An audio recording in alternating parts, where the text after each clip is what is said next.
Welcome to Life Stories, where every moment holds a lesson and every journey leads to unexpected revelations.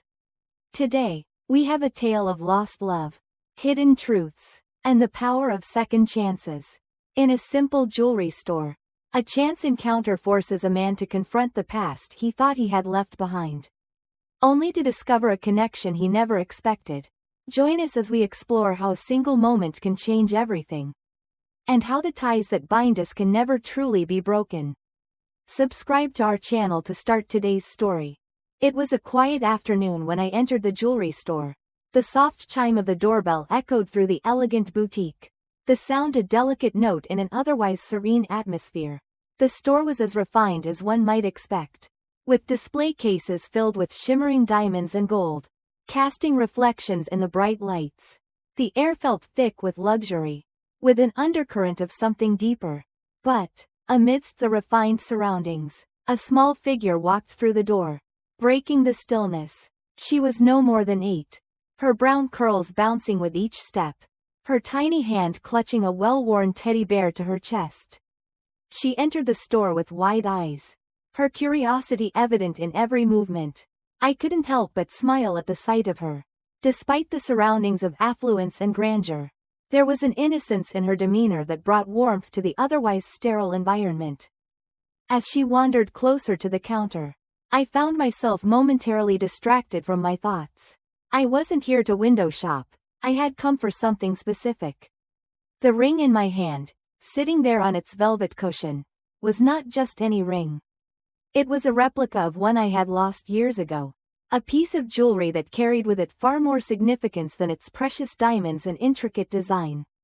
No, this was a reminder, a haunting reflection of a past I had long since buried. I could barely recall the day I lost it, only that the woman who had worn it had been the love of my life. The love I thought I would never see again. It was that connection, that bond, that made this ring different, made it a symbol of promises never fulfilled. The weight of the past hung over me as I turned the ring over in my fingers, watching the light glint off its surface, my mind swirling in the haze of old memories. Then, the silence was broken. A small voice, soft and polite, cut through the thoughts clouding my mind. "Hi, sir," she said, her tone filled with childlike innocence. "My mother has a ring just like yours." I turned, slightly startled, and looked down at the young girl standing beside me. Her eyes filled with genuine curiosity. There was something about the way she spoke, so matter-of-fact, that caused an unexpected jolt in my chest. I had always been a man of few words, someone who exuded an air of authority wherever I went. But this girl, this child, had a way of speaking that seemed to momentarily pierce through the armor I had built around myself. "My mother has a ring just like yours," she repeated eagerly. I couldn't help but blink at her, a ripple of disbelief washing over me. She was too young to know about this ring, too innocent to have any understanding of its significance. I felt my fingers tighten around it. A reflex, a cold feeling settled deep in my chest as I met the girl's gaze. "Your mother?" I asked, my voice steady, though there was something underneath, a hidden curiosity beginning to stir. The girl nodded vigorously. "Yes, it looks just like that. She always wears it. She says it's very special." Her words echoed in my mind, reverberating through my thoughts in a way I couldn't quite explain. That ring had always been unique, one of a kind. I had believed it was lost to time, something that would never be found again. The thought of someone else, someone who wasn't supposed to have it, wearing it was unfathomable. I glanced down at the girl, a wave of disbelief flooding my mind. How could this be? Impossible. The ring, the original one, had been part of a chapter in my life that I had long closed. I had buried it with the memories of her, and the pain that accompanied those memories. I had learned to live without them. But now, this little girl was telling me that her mother owned the same ring. It was a connection I didn't know how to process. I turned my attention back to her, attempting to steady the whirlwind of emotions threatening to take over. "What's your name?" I asked, hoping for something to ground me in this strange moment. "Mia," she chirped with a wide smile, swinging her teddy bear back and forth. I came here with my mom. She's over there, she said, pointing toward the back of the store. I followed her gesture, my gaze landing on a woman standing in front of a display case, admiring a selection of necklaces. Time seemed to slow as I watched her, the world narrowing to nothing but her figure. Her long brown hair cascaded gently over her shoulders, and as she absent-mindedly pushed a stray strand behind her ear, my heart stuttered in my chest. For a moment, I couldn't breathe. I felt as though the air had been sucked out of the room. There, in front of me, was the woman I thought I had lost forever. The woman who had vanished from my life years ago. The woman who had once meant everything to me. It couldn't be her, could it? My pulse quickened, and for a fleeting second, I thought I might lose my footing. The woman, the one I had never truly let go of, was standing just a few feet away from me. She was wearing the ring. The same ring I had given her all those years ago. I stepped closer, drawn to her by a force I couldn't explain. My heart pounded in my chest as I battled the shock that rattled my bones. Was it really her? How could it be? She had disappeared without a trace. I had searched for her, endlessly, never knowing if she was alive or dead. And yet here she was, standing in front of me. The little girl, Mia, tugged at my sleeve, pulling me out of my daze. "Sir," she whispered, looking up at me with wide eyes. "Are you okay? You look like you saw a ghost." I took a sharp breath, trying to collect myself, but the wave of emotions that flooded through me made it hard to stay composed. I forced a smile and looked down at the girl. "I'm fine," I said softly, though I wasn't sure if I believed it myself. But one thing was clear. I had to know more. My world had just been turned upside down, and I was standing on the edge of something I didn't fully understand yet. I couldn't take my eyes off her, Sarah, the woman who had once been everything to me. For a moment, the world around me blurred, and all I could focus on was the impossible reality standing right before me. Sarah had disappeared from my life 7 years ago without a word, leaving a void that I had never quite managed to fill. I had spent years searching for answers, grieving her loss as though she had died. But here she was, alive and well, in front of me. As my gaze lingered on her, my heart pounded in my chest. There were so many questions swirling in my mind, but none seemed to form into coherent thoughts. What was she doing here? Why hadn't she come back? And why was she wearing that ring? Mia, still clutching her teddy bear, stood beside me, sensing the sudden change in the atmosphere. Her innocent eyes looked up at me with a mixture of concern and curiosity, unaware of the tension thickening between me and her mother. "What's your mother's name?" I asked, my voice trembling ever so slightly despite my best efforts to remain composed. "Mama's name is Sarah," Mia answered cheerfully, not fully understanding the weight of her words. Sarah. The name hit me like a punch to the stomach. It was her. There was no doubt in my mind anymore. The woman I thought I had lost forever was standing just a few feet away, wearing the same ring that had once been a symbol of our love. It was impossible to ignore the wave of emotions crashing over me. My heart ached with a longing I couldn't shake, but anger and confusion followed quickly behind. How could she have left without a word? Without even telling me about our daughter? I glanced at Mia, the little girl who looked so much like Sarah. Her eyes, those same eyes, her smile, her energy, there was no denying it. Mia was my daughter. The realization hit me like a tidal wave, and suddenly everything became clear. The absence of a father in her life, the way she referred to Sarah as her mother, it all made sense now. I couldn't suppress the surge of emotions rising within me. I was overwhelmed, torn between disbelief and a rush of paternal instinct. My daughter, my flesh and blood, had been right here in front of me all along, and I had never known. For 7 years, I had believed she was lost to me, that Sarah and I had no future. But now I was staring at a child who was, in every way that mattered, mine. "Mia," I asked softly, my voice barely above a whisper. "How old are you?" 7, she answered brightly. "I'm going to be 8 soon." The words hung in the air as my mind whirled. 7 years. Sarah had been gone for 7 years. And this little girl who had grown up without me, was 7 years old. I was too late. I had missed everything, her first steps, her first words, her birthdays, 7 years of life that I would never get back. A deep ache settled in my chest. An overwhelming sense of loss that I had never anticipated. I turned to Sarah, my breath catching in my throat. Is she? My voice faltered, the words nearly impossible to say aloud. Her eyes met mine, and I saw the hesitation in them. She knew exactly what I was asking. She knew what I was thinking.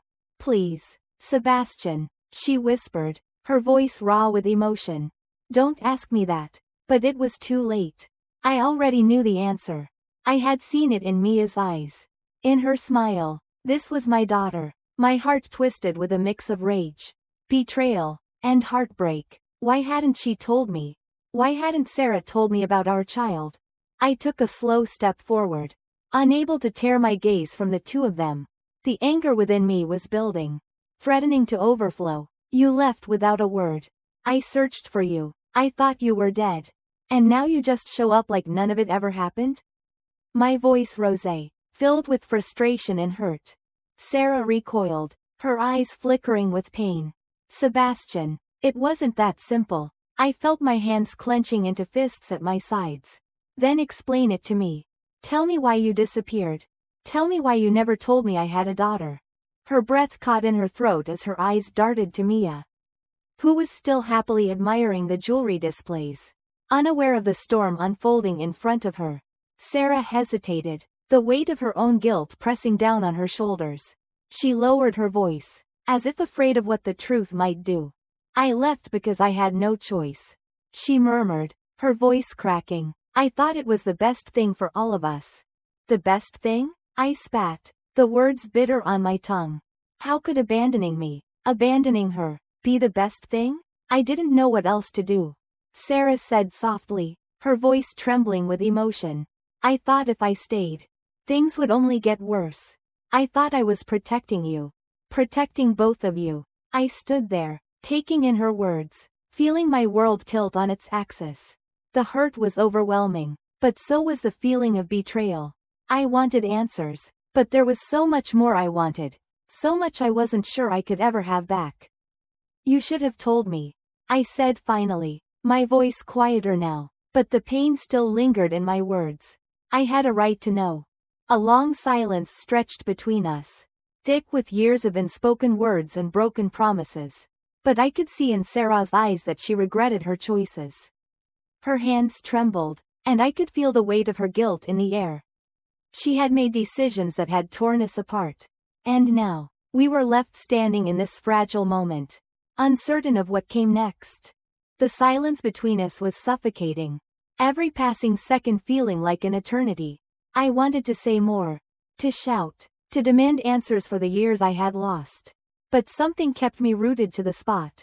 Perhaps it was the pain in Sarah's eyes, the way her hands trembled as she looked at me. Or perhaps it was the realization that, despite everything, there was still a part of me that cared for her, deeply. The past was a heavy burden. But the present, this unexpected moment, felt like it held more weight than either of us had anticipated. I turned away briefly, my eyes drifting back to Mia, who was happily exploring the display cases. She was oblivious to the emotional storm swirling between us. Her innocence, her joy, was a stark contrast to the heaviness that hung in the air. It was almost as though she were a beacon of hope, a reminder of what could be rebuilt, even after everything that had been broken. I let out a slow, shaky breath, running a hand through my hair as I tried to regain control over my emotions. There was so much I didn't understand, so much I wanted to say, but I knew that this conversation couldn't continue here. In the middle of a crowded jewelry store with everyone watching, the questions, the anger, the heartbreak would have to wait. I needed time to process everything that had just unfolded, to understand what this meant for the future. Sarah, I said finally, my voice softer than I expected. We need to talk, but not here, not like this. She nodded, her eyes still filled with uncertainty. I could see the weight of regret in them. But there was something else too, something I hadn't expected. Vulnerability. She had made the hardest decision of her life all those years ago. And it was clear that it had torn her apart. I didn't know everything, but I knew enough to see the toll it had taken on her. She wasn't the same woman who had disappeared from my life. And I wasn't the same man who had once loved her so fiercely. I know, Sarah said quietly, her voice barely above a whisper. I never meant for any of this to happen. But, Sebastian, I was trying to protect you. I thought I was doing the right thing. Protect me? I wanted to laugh, but it was a bitter, hollow laugh. You thought you were protecting me? I repeated, shaking my head in disbelief. By keeping my own daughter from me? By disappearing without a trace? Her eyes welled with tears. And for a moment, I thought she might break down right there in front of me. But she didn't. She stood her ground, her shoulders slumped with the weight of everything she had carried for all these years. I was scared, Sarah whispered, her voice trembling. I didn't know what to do. I didn't think you would ever forgive me. I thought I was doing what was best for her, for both of us. I didn't know how to respond to that. Part of me wanted to scream, to tell her that there was nothing best about keeping our daughter from me. But another part of me, the part that had never stopped loving her, understood the fear that had driven her. The fear of losing me, of being judged, of having our lives torn apart. I couldn't deny that I had my own fears about what the future would hold. But I wasn't the same man I was years ago. I had changed, and so had she. I glanced back at Mia, who was now holding up a silver locket with wide eyes, completely unaware of the emotional chaos that had unfolded. She was such a little thing, with so much joy and so many dreams ahead of her. I couldn't help but feel a rush of love and regret. All at once, all these years, I had missed out on the little moments that mattered the most. Her laughter, her milestones, the everyday things that a father should never have to miss. Mia skipped over to us, her face lighting up as she held the locket out to Sarah. Mommy, look, this one's pretty. Can I have it? Sarah smiled at her daughter, the kind of smile that spoke of a deep and unbreakable bond. The love between them was undeniable, but it also made something stir inside me. A desire for more, a longing to make up for lost time, to be the father I had always wanted to be for her. I watched Sarah's face soften as she nodded, giving a small, forced smile. Of course, sweetheart. But the smile didn't reach her eyes. I could see the sadness there, the regret, and the weight of a past that we couldn't change. Before I could say anything more, I turned to the cashier and quickly handed over my card. I wasn't sure what had possessed me to do it, but something inside me wanted to do something kind, something that might help bridge the gap between us. Let her have it, I said, my voice steady but filled with emotion. I'll take care of it. Mia's face lit up in pure joy. Thank you, mister, she said, beaming up at me with wide, innocent eyes. It hit me then, in that simple moment, that nothing would ever be the same. I could feel the weight of the past lifting. But it wasn't gone. It was still there, in the distance, a part of our shared history. But what was more important now was the future. And I wasn't going to let it slip away. Mia turned to me, her bright, curious eyes studying my face. For a moment, I thought she might say something else. But instead, she simply hugged me, wrapping her small arms around my waist. Thank you, she said softly, her voice a sweet and unexpected balm to the rawness of my emotions. I froze. I had built an empire, faced down countless challenges, negotiated billion-dollar deals, but nothing in my life had ever affected me like this. Nothing had ever shaken me to my core the way this tiny embrace did. The truth was undeniable. This little girl, this gift of life, had the power to break through the toughest of walls. As she pulled away, Mia looked up at me, a mischievous glint in her eyes. Maybe I'll think of a nickname for you later. She giggled, and for the first time in a long time, I smiled, truly smiled. I didn't know what came next.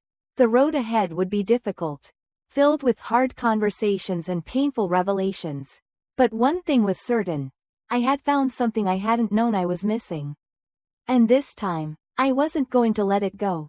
As I stood there, Watching Mia's innocent excitement and Sarah's quiet contemplation, I realized that despite all the pain, all the years lost, this was a moment of renewal.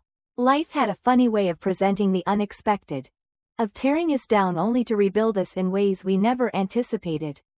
I had spent so many years consumed by regret, by the haunting questions of where I went wrong. But now, standing in this store with Sarah and Mia, I saw a glimmer of hope.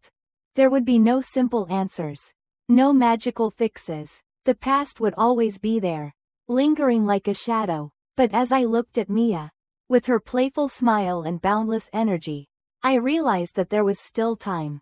Time to rebuild, to reconnect, to make up for the lost moments, even if it couldn't be done all at once. And with Sarah, the woman who once meant everything to me, I saw a chance for understanding. The years apart hadn't erased the love we once shared, but it had created a rift that would take time and patience to heal.